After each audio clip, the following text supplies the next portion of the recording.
As I was watching Stranger Things, I started to think about the films that have clearly influenced the series, Stand By Me being one of them.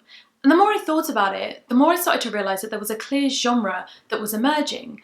A genre that can pretty much be summed up as a group of boys go on an adventure. As well as Stranger Things and Stand By Me, other examples of this genre might be Super 8, It, or The Goonies. The elements of this genre, I think, are pretty straightforward. You have to have some kind of central adventure or mystery. There's also almost always a sense of darkness or danger or threat.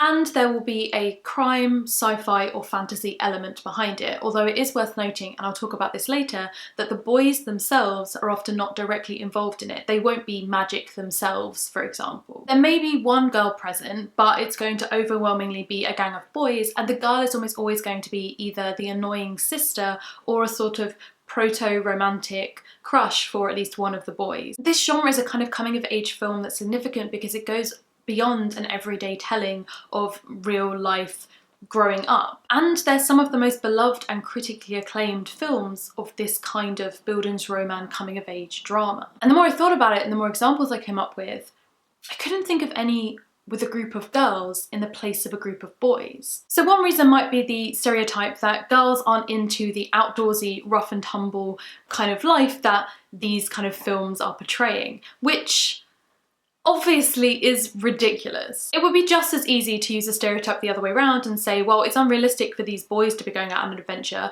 They'd probably be inside playing video games. A variant on this is the idea that it's unrealistic because girls wouldn't be allowed to go outside unsupervised to that extent. And I can see how this might have weight for some people. I don't think it's a coincidence, for example, that a lot of these boys' adventure stories are set in a slightly earlier era, not just because of the nostalgia factor, but also the suspension of disbelief, the idea that, oh well, back in those days, we just roamed around and our parents told us to be back by this time, but they didn't really check on us and anything could have happened. But I also think that we're dealing with boys who go out and like find dead bodies and like journey to an upside down realm, so I feel like we don't necessarily have to stick to reality. One of the weird faux compliment arguments that I hear are things like, girls are just smarter than that. They wouldn't go looking for a dead body. One, I think it's a weird virtuous pedestal that you have put girls and women on, if that's something that you truly believe. But also the boys who go on these adventures don't do it because they're stupid. They often do it for noble or moral reasons, saving a friend, for example. And the last reason that gets given is a little bit more meta.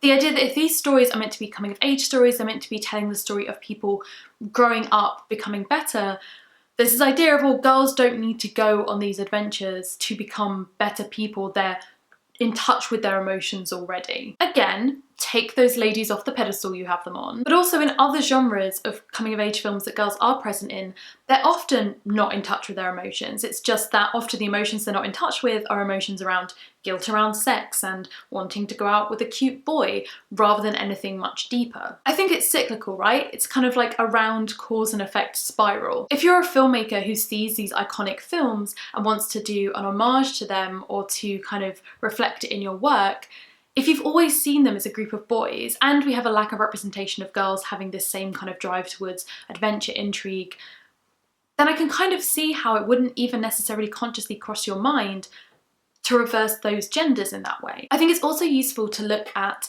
films and TV shows which are similar but not quite the same, which do have girls in the lead roles. So for example, Winx or Witch or even Sailor Moon, it's the girls are magic genre. Earlier on in the video I said I'd come back to the idea that the boys in these stories aren't magical themselves. And I think it's this idea that even when there is this kind of fantastical thing happening where they're finding aliens or, you know, getting involved in this crime that should be way above their heads, that they don't have to have any extra powers to deal with it. Whereas in the girl is magic genre, there's this kind of idea that these particular girls have to be set apart from other girls, they have to have something extra in order to go on these adventures or kind of defeat these problems in front of them. In these examples, there's also the idea that because they're cartoons, which are often quite positive or joyous, there might be some sense of danger, but ultimately we know that it's going to end up at the end of an episode pretty much exactly how it was at the beginning. There's kind of a dampening of that real charge of darkness. The second example that kind of strays into this might be something like Pretty Little Liars. This is the idea that when you get a group of girls together, even when you have the idea of, you know, crime and what could potentially be a supernatural element to it, what they're more concerned about is gossip and rumour and reputation.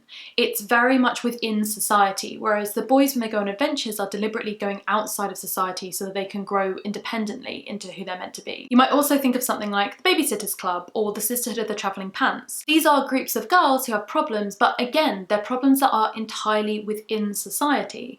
They are normal problems that everyday girls would go through, that they help each other with. And I suppose magical pants that fit everyone is a magical element, but there's something specifically socially based about it. Essentially, a key difference is the internal versus external issues. Girls' issues in this film is often within or about themselves, specifically within a social realm. In the boys' version, although they have things that they need to work on within themselves, it's also manifested in an external way.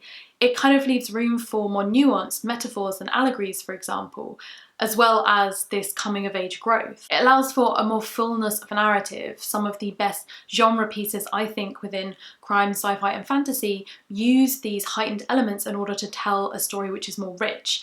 And I think that's also why these films become such classics and have such critical acclaim. So what do you think? Would swapping the genders and having an all-girl adventure story work? Or are there reasons why it hasn't been done before? Let me know in the comments below. If you'd like to help support me make these videos, I'm going to leave a link to my Patreon in the description, along with all my social media, so you can find me all over the internet. And until I see you next time, bye.